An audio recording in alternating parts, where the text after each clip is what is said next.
ഇത് നമ്മുടെ finger print. ഇതുപോലെ മറ്റൊരു ഫിംഗർ പ്രിന്റ് നമ്മുടെ DNA ഒളിച്ചിരിപ്പുണ്ട്. അതെ, DNA finger printing. Alec Jeffrey എന്ന് പറയുന്ന സയന്റിസ്റ്റ് കൊണ്ടുവന്ന DNA ഫിംഗർ പ്രിന്റിങ്ങിന്റെ സ്റ്റെപ്സ് എന്തൊക്കെ, അതിന്റെ ആപ്ലിക്കേഷൻസ് എന്തൊക്കെ എന്നുള്ളത് നമ്മുടെ എക്സാമിനേഷന്റെ ഏറ്റവും ഇമ്പോർട്ടന്റ് ആയിട്ടുള്ള ക്വസ്റ്റ്യൻ ആണ്.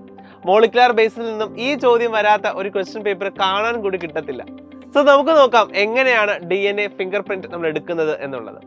സോ ഇതിനാദ്യമായിട്ട് നമ്മൾ ചെയ്യേണ്ടത് നമ്മുടെ ബോഡിക്കകത്ത് നിന്നും നമ്മുടെ DNA ആദ്യം പുറത്തെത്തിക്കുക എന്നുള്ളതാണ്. So that is called extraction of DNA അങ്ങനെ പുറത്തെത്തിച്ചു കഴിഞ്ഞാൽ അതിനെ കടകടകടാ നമ്മൾ എന്ത് ചെയ്യുക, ഡിവൈഡ് ചെയ്യുക. സോ അതിനെ കുഞ്ഞു കുഞ്ഞു കുഞ്ഞു പീസുകളായിട്ട് ഡിവൈഡ് ചെയ്യുക.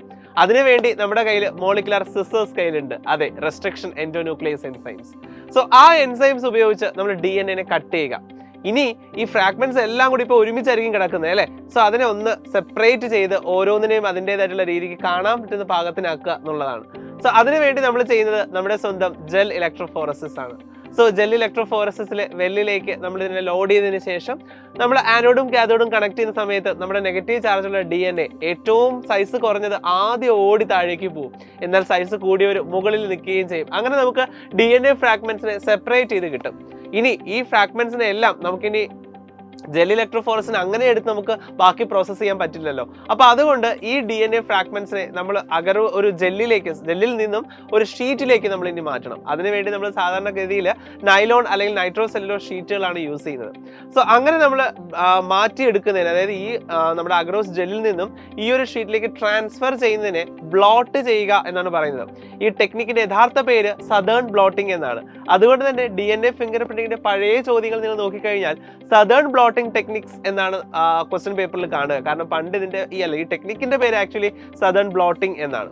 സോ അങ്ങനെ ബ്ലോട്ടിംഗ് ചെയ്ത് ഈ പറയുന്ന DNA ഫ്രാഗ്മെന്റ്സിനെ നമ്മൾ ഈ ഷീറ്റിലേക്ക് മാറ്റി. അതിനുശേഷമോ ഇതിൽ നിന്ന് റേഡിയേഷൻസ് ഇപ്പോൾ വരത്തില്ല, കാരണം ഇതിൽ റേഡിയേറ്റിംഗ് അല്ലെങ്കിൽ ഐസോടോപ്സ് ഒന്നും തന്നെ നമ്മൾ ഇതിൽ ലേബൽ ചെയ്തിട്ടില്ല. അപ്പൊ അതിന് വേണ്ടിയിട്ട് VNTR, അതായത് ഫുൾ ഫോം ഇങ്ങനെയാണ്, വേരിയബിൾ നമ്പർ ടാൻഡം റിപ്പീറ്റ്സ് എന്ന് പറയുന്ന VNTR പ്രോബ് ഉപയോഗിച്ച് നമ്മൾ ഇതിനെ ഹൈബ്രിഡൈസ് ചെയ്യാം.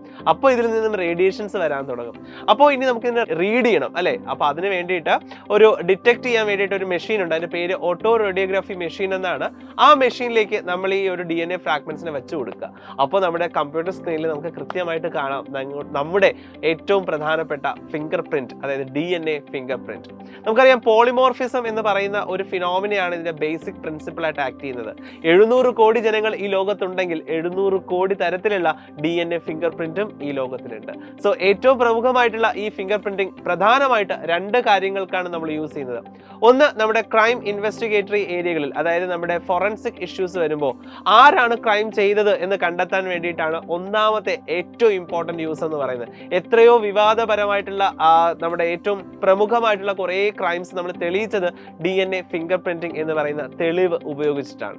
രണ്ടാമത്തേത് പാരന്റേജ് ഇഷ്യൂസ് വരുമ്പോൾ, അതായത് ഫാദർ മദർ ഇഷ്യൂസ് വരുമ്പോൾ കുഞ്ഞ് ആരുടേതാണെന്ന് കണ്ടെത്താനോ അല്ലെങ്കിൽ കുഞ്ഞിന്റെ അച്ഛനും അമ്മയും തിരിച്ചറിയാനോ വേണ്ടിയിട്ടായിരിക്കും നമ്മൾ ഈ DNA ഫിംഗർ പ്രിന്റിംഗ് യൂസ് ചെയ്യുന്നത്. ഇത്തരത്തിലുള്ള പ്രധാനപ്പെട്ട 2 യൂസുകളുള്ള ഒരു DNA ഫിംഗർ പ്രിന്റിങ്ങിന്റെ സ്റ്റെപ്സും യൂസസും എക്സാമിന് ഉറപ്പായിട്ടും ചോദിക്കും. അപ്പോൾ ഇത് പഠിച്ചിട്ടേ പോകാം.